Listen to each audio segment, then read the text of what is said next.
E a gente está falando de pessoa jurídica, representada pelos melhores, mais bem pagos advogados do país. E aí, ele empresta esse argumento e suspende também a multa da JBS, bilionária. Como assim? O mesmo argumento quando nem era em Curitiba o caso JF, era em Brasília. Não tem como você fazer esse empréstimo do argumento. Ainda com a coincidência de que a esposa do Toffoli é advogada da JF. Em outro caso, mas é advogada da JF, que é um caso de conflito de interesses na minha perspectiva. Então, você vê hoje os ministros atravessando completamente a linha. E nem aí, perderam a vergonha. É o Bananil? É o país das bananas. Assim, a gente tem que lutar para transformar nosso país em uma verdadeira república, com o império da lei, com o Estado de Direito, numa verdadeira democracia, não essa democracia inabalada, que é a democracia só na forma, só na aparência, ou só no discurso, na narrativa deles. Então, hoje até eu estava vindo para cá, a gente entrou no táxi, estava conversando com o taxista, e a gente perguntou, olha, quem é pior para o Brasil? Quem você tiraria? Lula ou Alexandre de Moraes? E eu tinha dúvida o que ele ia responder, ele não pestanejou, ele falou, olha, tiraria Alexandre de Moraes do cargo. Não pensou duas vezes. Eu acho que ele conseguiu se fazer mais odiado do que o próprio Lula, que foi condenado em 3 instâncias por corrupção e livrado pelo Supremo Tribunal Federal. Agora, isso não afasta os erros dos outros ministros. O ministro Gilmar Mendes, presta atenção numa coisa, o ministro Gilmar Mendes e alguns outros ministros influenciam as decisões do presidente da República sobre escolha de ministros pro TSE, pro TCU. Como assim? Qual é a razão disso? Por que eles têm poder para influenciar o presidente? Pensa comigo. Se eles seguem a lei, o poder está onde? Está neles ou está na lei? Está na lei. Ele só aplica a lei. Quando que um ministro passa a ser ouvido pelo presidente quando o presidente toma uma decisão discricionária de escolher quem que ele vai colocar em determinado cargo?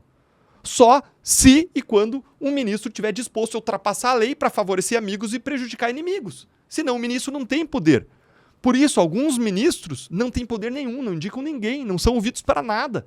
Enquanto outros ministros, eles são ouvidos para tudo. O que dá esse poder para eles? É a disposição de agir de modo contrário, criando interpretações criativas para atender determinados interesses. Não existe outra explicação para o fato de que eles são ouvidos e eles têm poder para influenciar decisões do chefe do executivo. Deltan, em que momento você acha que a Lava Jato perdeu a força que ela teve? Se você acha que teve algum meia-culpa a se fazer por parte da operação ou alguma precaução que deveria ter sido tomada a mais para que essa operação pudesse ter vingado e vigorado por mais tempo? Quem calou a Lava Jato? Quem calou a Lava Jato foi o Supremo Tribunal Federal. O Supremo Tribunal Federal, em 2019, acabou com a prisão em segunda instância. A prisão em segunda instância é o que dava uma sombra de efetividade, trazia a sombra da punição para frente da pessoa. A pessoa falava, vou ser punida, é melhor colaborar. Ela vinha, colaborava, devolvia o dinheiro, expandia a investigação, revelava novos crimes, confessava os seus crimes, mas quando sai essa sombra de punição, ela tem uma avenida para impunidade e ela não vai colaborar. Depois o Supremo mudou a regra de competência, dizendo que era a justiça eleitoral e não a federal que ia processar a corrupção política, o que acaba com os processos de corrupção política porque a justiça eleitoral nunca mandou ninguém para cadeia. Aplicou a nova regra para o passado, anulando casos como Palocci Vaccari, Eduardo Cunha, e se quiserem anulam toda a Lava Jato com base nessa mudança de regra e aplicação dessa regra para o passado. Mudou a regra do delatado falar depois do delator e aplicou para o passado, anulando casos como Bendini, casos como da Mendes Júnior, em que executivos tinham sido condenados a devolver aí coisa de 350 milhões de reais. Seja, anularam tudo. Foram anulando. Passou a existir aí um conserto, uma perseguição dos agentes da lei.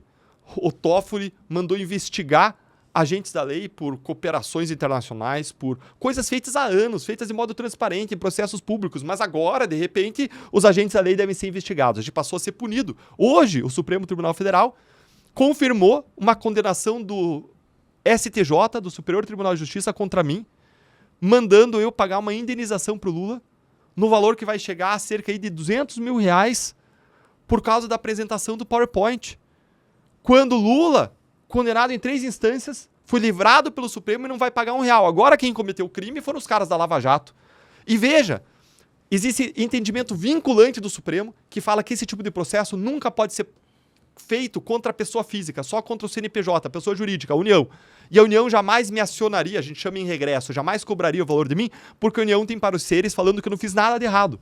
Mas aí vem o Supremo e confirma essa decisão do STJ, que reverteu as decisões da primeira e segunda instância, que eram técnicas de juízes concursados, que falaram que eu não tinha que indenizar nada, que me absolveram, falaram que não tem nada a ver esse processo.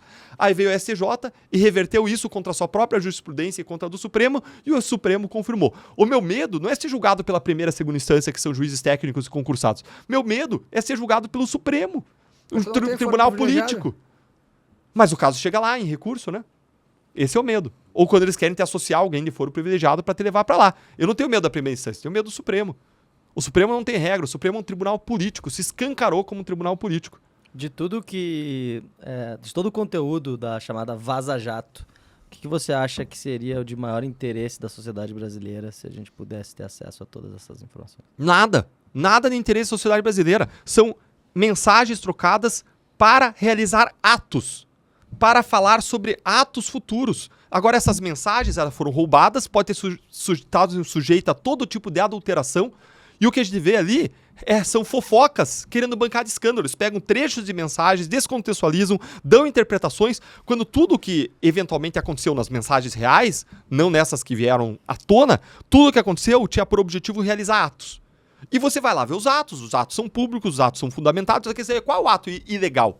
Qual foi o ato ilegal praticado? Não teve um cara inocente enquadrado, não teve uma prova forjada, não teve uma condenação indevida, não teve uma prisão que passou de 35 dias, ao contrário do Supremo, não teve uma distribuição de direcionado, ao contrário do Supremo, do que aconteceu com Alexandre de Moraes, não teve pessoas enquadradas sem provas, sem individualização da conduta, como está acontecendo no 8 de janeiro, não teve buscas e apreensões que eram fishing expeditions, que nem acontece no Supremo, não teve derrubadas de perfis das redes sociais, penas desproporcionais, como a gente vê no Supremo, nada. Nada.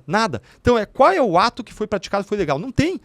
Claro que você pode discutir, tudo em direito você pode discutir, mas é sempre coisa de interpretação, totalmente diferente do que o Supremo faz. No caso do Supremo, a regra está rasgada e está lá atrás. Dizem as más línguas que tinham mais de 1.000 pessoas nesses grampos aí da Vaza Jato e vários jornalistas com conversas para lá de comprometedoras.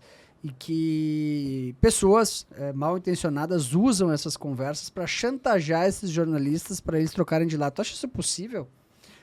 Eu acho possível que exista. Você teve várias pessoas que foram hackeadas, mas só vieram à tona o quê? As mensagens relativas, supostas mensagens relativas a mim. Teve uma seleção aí. Mas tem várias outras pessoas que foram hackeadas. O que tem nesse material? Exatamente. O que tem nesse material dessas pessoas? E mais, a gente está falando de criminosos, né? Pessoas que praticaram crimes, é totalmente diferente dos casos do Edward Snowden e de outras pessoas. Nesses outros casos internacionais, o que aconteceu? Alguém identificou alguma coisa errada que estava acontecendo lá nos Estados Unidos, em outros lugares. Aí essa pessoa fez uma cópia dos arquivos, que era um whistleblower, a gente chama, é um soprador de apito, alguém que vai denunciar uma irregularidade e entregava para a imprensa. Na Lava Jato foi o contrário. Os caras trouxeram essas supostas mensagens à tona, e o que aconteceu com o time? A gente tinha 60 pessoas trabalhando.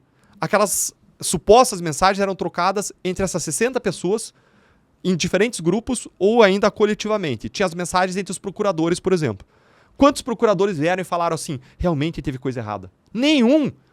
E qualquer um deles podia ter ido embora se visse qualquer coisa errada, não ia manchar a sua carreira, a sua reputação, a sua integridade, estava lá voluntariamente, fazendo sacrifício, longe das suas casas, das suas famílias, mas aí veio tudo à tona e não teve um racha. Uma pessoa que saiu falando que tinha qualquer coisa errada, qualquer irregularidade, todo mundo tinha plena confiança no que estava sendo feito.